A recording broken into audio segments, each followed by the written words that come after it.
Well, he's about to make an announcement right here on the record. Former Pennsylvania Senator Rick Santorum is creating a lot of buzz about his political future. So will he or won't he run for the 2012 Republican presidential nomination? Well, let's ask him. Joining us is former Senator Rick Santorum. Good evening, sir. All right, so you're moving forward. Yeah, I've been, as you know, I've been out traveling the country, been to 25 states over the past year, spending a lot of extra time in Iowa, New Hampshire, and South Carolina, and Nevada now, and I've gotten a lot of great feedback from people, a lot of encouragement, and I feel like we've got a good, strong presence on the ground, and now really the test for me is whether we can raise the money that's necessary. So I'm going to set up a committee. It's a Testing the Waters committee. It's called the Rick Santorum Exploratory Committee, which you can go to at ricksantorum.com, and we're going to determine over the next few weeks as to whether the resources are going to be there to do it. So if you want to encourage me to do this and take the final step to be a candidate, then we'll see if we can raise the money to do that. So if I got this right, it's full steam ahead unless you can't get the money. Yeah, it boils down to that. So there's no other, I mean, you're not like talking to your family or doing it. That's already, all that's been resolved. Well, resources is a huge part of it. I mean, if you're out there to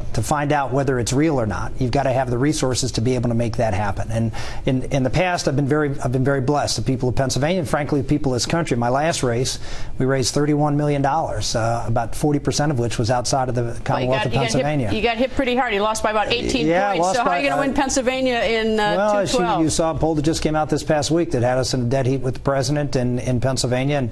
And 2006 is not like 2010 or 2012. It's a very different election cycle, and one that I think people have learned from the 2006 and particularly the 2008 election. In 2008, I think the American people, wanted a president who they could believe in. And I think after 2 years of that, what they've realized is America needs a president that believes in them.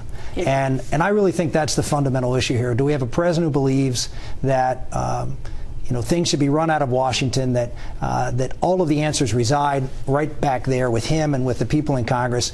Or do we want a president who really believes in the fundamental principles of American freedom, that free people, given the opportunity to provide for themselves and provide for their families and for their communities, that's what made America great, and we need to reinstill that sense of freedom and responsibility in America. All right. Now